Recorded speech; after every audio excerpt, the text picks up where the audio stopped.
proven that a free people can successfully look after the affairs of the world. This day have set upon a mighty endeavor, a struggle to preserve our republic, our religion, and our civilization, and to set free a suffering humanity.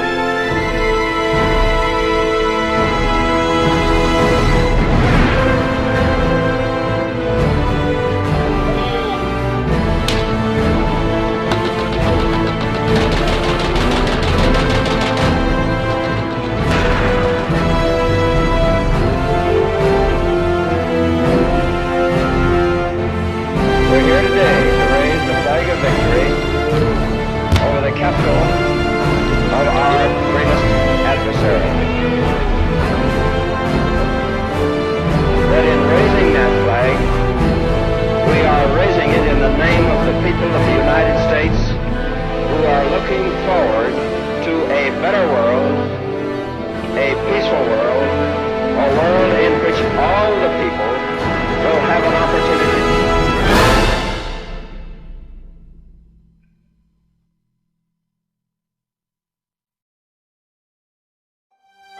Hello, I'm Major General Mike Regner.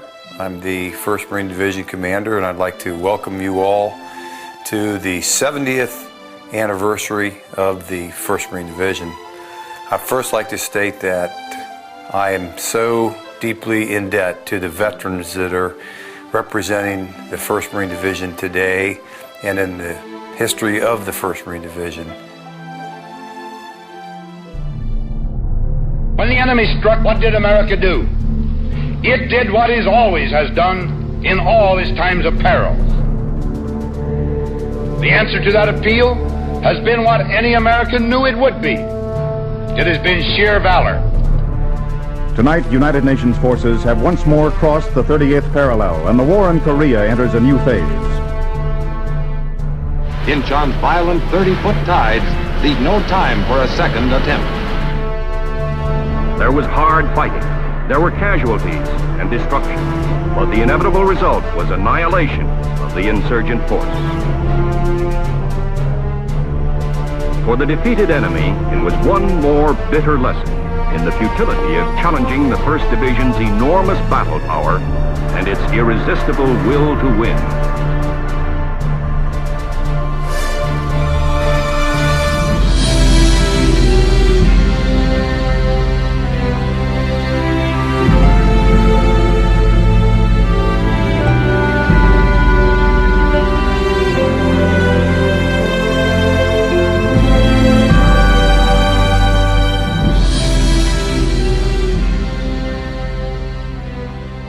Over the past 70 years, the 1st Marine Division has changed in both size and mission. One thing remains the same. The 1st Marine Division has been at the tip of the spear for the nation's most elite fighting force and sets the standards for the United States Marine Corps. Fighting in every major battle since World War II, it is the oldest and the most decorated division-sized unit the Marine Corps has to offer. The division fought its way across the Pacific, landing at Guadalcanal, Cape, Gloucester, Peleliu, and the largest amphibious assault in the Pacific, Okinawa.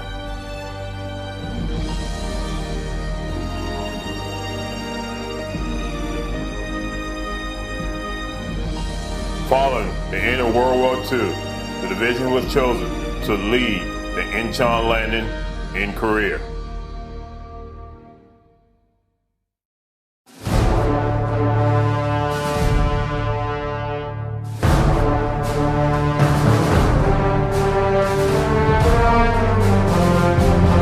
I couldn't wait to get to Korea. Well, after I got there, I had some second thoughts. All of a sudden, they opened up on us, and bullets ripped our shoulder half in half. I mean, it was hitting all around us. After a certain point in time, you stop being scared because you have a mission to perform. If it's grabbing the rifle and shooting at the enemy, that's what you do. I joined the Marine Corps when I was 16 years old. I was 17 years old when I was in Korea. I was out camping with the big guys. I was with World War II heroes.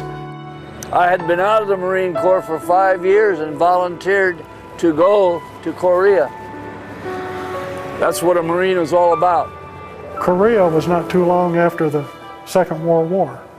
So a lot of the NCOs that we had, and even our company Gunny, was a Second World War vet. I remember him plain as day, Gunny Jeffries. He was with the Raider battalions in the Second War.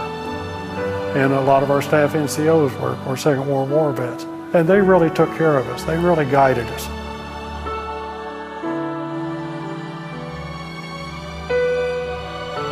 Well, the weather was very cold. We didn't dig in.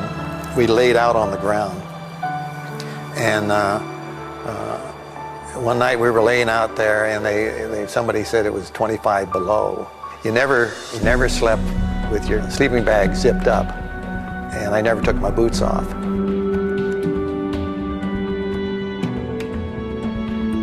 We'd always been taught light coating of oil. You get up to 20 degrees below zero, that oil is too much. It froze up just like that. The dry weapons were the ones that kept firing, and they had a lot of trouble with stoppages at the reservoir. Failure to fire, failure to eject. Yeah.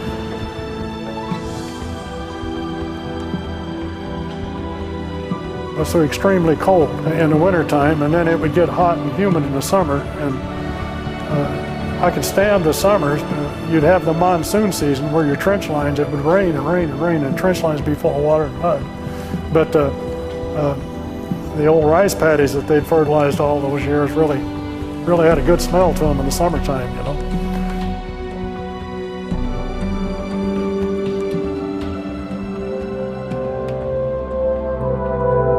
There were 7,000 some odd Americans known to have been captured in Korea.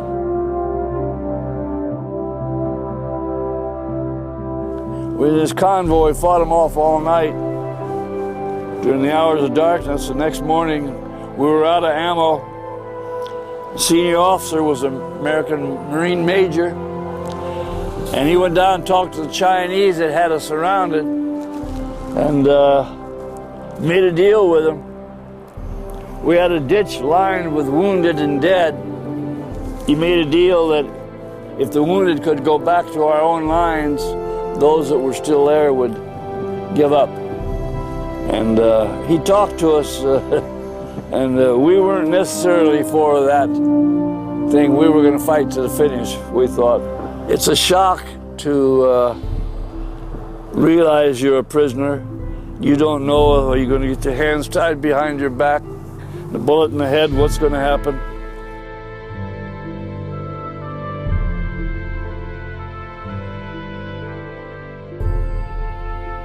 They used to brag about how good they had it.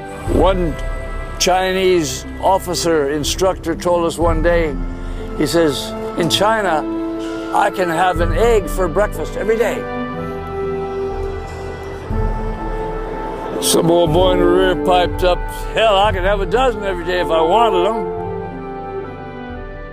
As it turned out, we were always on the walk, on the march. We stay a while in the camp, on the march again, moving us around. We didn't get enough to eat, naturally. There was very little, if any, medical treatment. Marches, forced marches, were hard to take. You just kept plodding. I've heard people say that we lost the war in Korea. And I tell them that is wrong. We saved all of South Korea. And that's become a great ally and a very industrious nation. I mean, they build cars, they're behind the United States, they're a good ally of the United States. And to me, we didn't lose that war. People say if you fly over Korea's at night, North Korea is pitch black, and all the lights in South Korea, and you got a whole free nation. a very industrious nation, and a very good ally. That makes me feel good.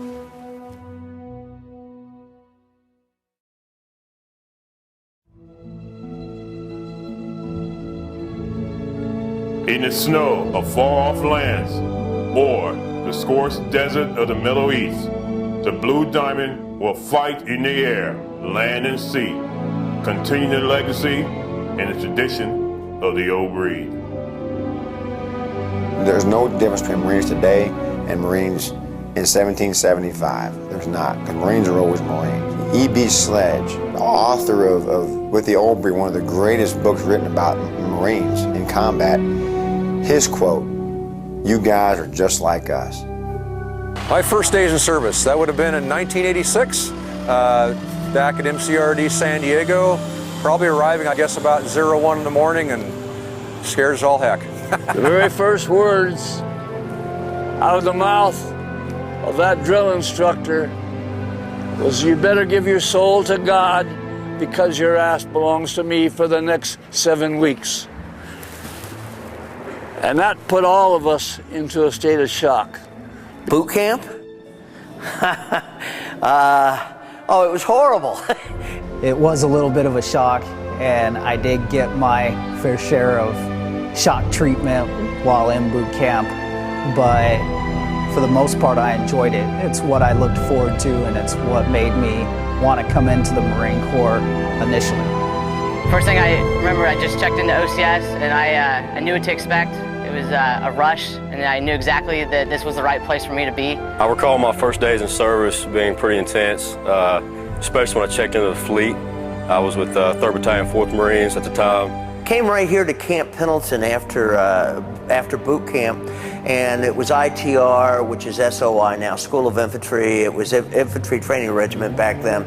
Same though. Everywhere I've checked into, whether it be SOI or with 3rd Battalion, 7th Marines, no matter where I've gone, whether it be Viper or Afghanistan, everywhere I've gone has been unforgettable. When I first got to Afghanistan, I knew somewhat what to expect. You know, we got briefs, thorough briefs on the enemy themselves, their way of thinking, their SOPs, but you never really know for sure what to expect until it really happens. The crew chiefs on both sides racked the 50 cal guns to get them locked and loaded and ready to go. And it got to me at that moment that, oh, here we go. We're in a combat zone and combat theater from this point forward. I'm looking at these guys, and they all look like the median age was about 45, even though I knew that they were only 18 or 19 years old. The looks on their faces were so distant, so blank. I won't say that getting shot at is really scary. It's just like, wow, you expected so much more. But then you think to yourself for a minute, yeah, that could have hit me. Then you just keep on going. Then you get that little adrenaline rush, and it gets very exciting, and then it just stops and you're bored. Boredom was the main thing. That when you were in combat that long, maybe a month or so, and then boredom after that, and just nothing to do, just sit around. The downtime, it was such a, I guess, a roller coaster of emotions. You know, you're happy, joking around 1 minute, and then all of a sudden all hell breaks loose. You played cards. You joined everybody else in having fun, whatever you could do, conversation. Try to keep the coconuts from falling on your head, the rats out of your sack. It was always pretty dirty. We were always in the bunkers, always in the ground, in the dirt. For us, it was filthy. There were no showers. There were nothing like that. And really, we had to live off the land. It was real hard to get water resupply, child resupply. We had to use some of our guys from the backwoods, you know, to cook food, live off the land, purify our own water, and it worked out. It worked out pretty good. You're sleeping on a dirt floor and living in a very small patrol base with your platoon, and it, as rough as it was the best time in the world, because you're there with your guys. You're there with your brothers. You're doing what you joined the Marine Corps to do. We were all in the same boat, watching out for each other, you know. you come, even like the Marines today, you know, it's that camaraderie, you know, that makes you feel safe. That guy in the hole next to you, knowing that he's going to be there for you, that you can trust him. Counting on each other is going to pull you through. No matter if you hate that person or not, they might bring something to the fight that's going to save your life. You know, set your differences aside and accomplish a mission and come home. That's all you got to do.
Having just returned from Afghanistan, I must tell you how very proud I am of watching the Marines in Marja. Now, Marja was a fight which really surprised the Taliban insurgents, and today you would see the accomplishments of the Marines in Marja by the bazaars that are open. Many terrorists have lost their lives, and the local mullahs, the religious leaders, the local elders of Sangin are now turning to the Marines and, in fact, assisting them in some of the areas that terrorists have traditionally ruled the community. Every element of the division over this past year has now deployed into OEF and is either still there or has recently returned. And over the past year, that's very significant because as many times as elements of the division have deployed into combat over the last 70 years, the entire division has not been represented in a same combat theater at the same time, except for a handful of times. So this was a historic occasion for us to go forward as a division and fight in Afghanistan.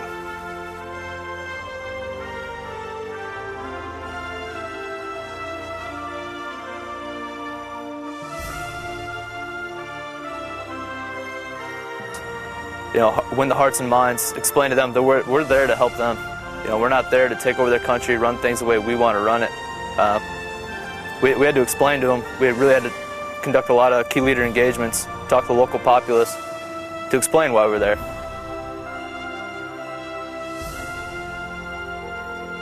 Initially, we were assigned to do counterinsurgency operations. You know, being involved with the Delaram Bazaar and in Bakwa, doing wheat seed distribution, influencing local populace, getting the economy going, security, training of the Afghan army, and this kind of thing. And then ended up kind of working our way from west across the desert to east and eventually crossing the Helmand River into Sangin and being involved in pretty significant combat operations.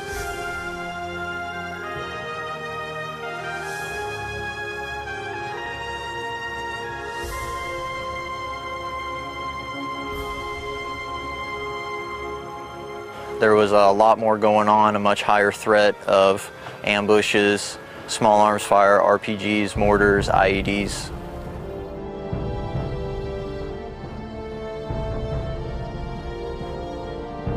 I can't think of a day where we weren't in a firefight, where something wasn't going on, but we were good. We were better than good. Fortunately for us, we had a learning curve. We were able to find IEDs better than anybody else. We were much more accurate than anybody else. It was, I guess, a strange type of camaraderie. We had those small moments where a bunch of us were able to sit back and laugh and enjoy the small things in life.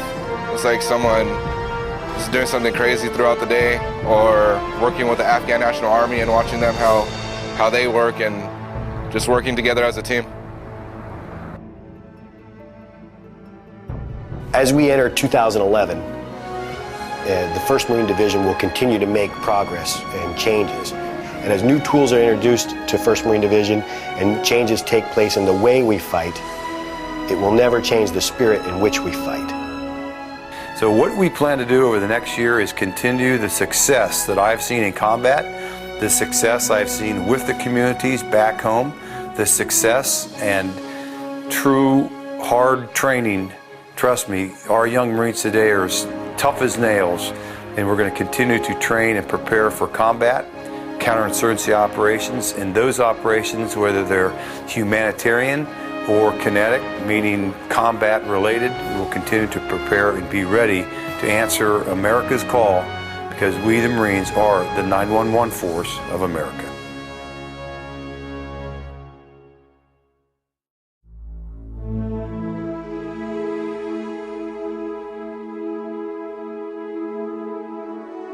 But the most surprising experience that I've been witness to within the division is the amount of small unit pride that takes place within such a large organization.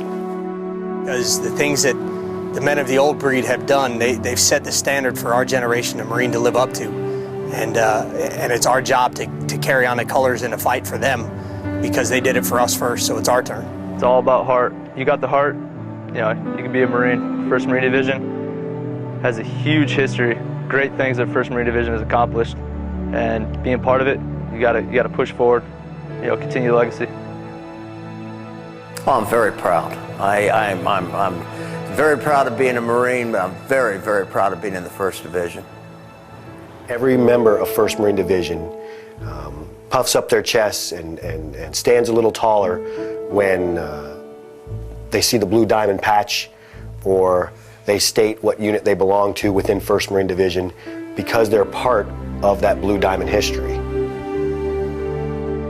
I can't imagine being in any other division, nor was I. I was always in the 1st Marine Division, so naturally that's where my heart is.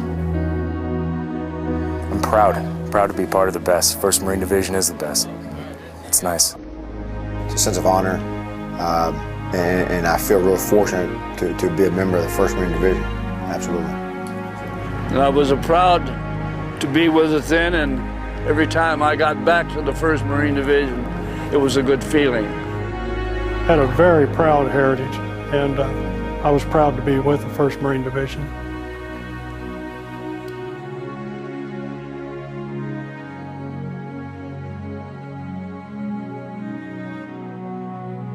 For our veterans, for our families, your Marines are well equipped.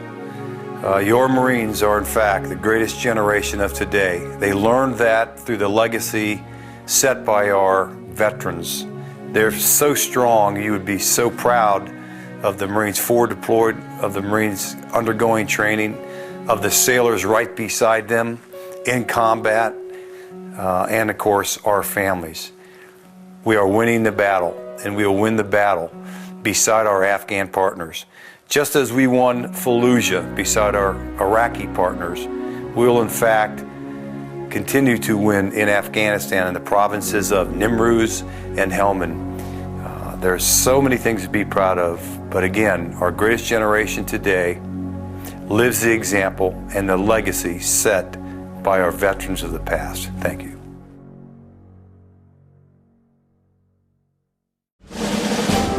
To the members of the 1st Marine Division Association who celebrate the 70th anniversary with us here on Camp Pendleton this year, I would offer to each one of you that the 1st Marine Division is committed to remembering and honoring our traditions that you've set forth for us. You blazed a path for us to move forward into the next decade, and we will do so remembering the service and the sacrifice that you've given us. For the original members of the division, thank you. Thank you for giving us the opportunity to challenge us to continue to uphold your good name. The Marines of today are honored to be members of this division because of what our predecessors have done and all the wars we've been fighting in since the division's inception. The Marines of today are well-trained, well-equipped, better than they ever could have been, and are winning the fights for 1st Marine Division and for America totally. What I would tell past Marines is that their legacy is going strong. There are good Marines, and there are good warriors. The Brotherhood's still here. We won't stop, just like you did. We'll never quit. Good night, Chesty Puller, wherever you are. Hoorah!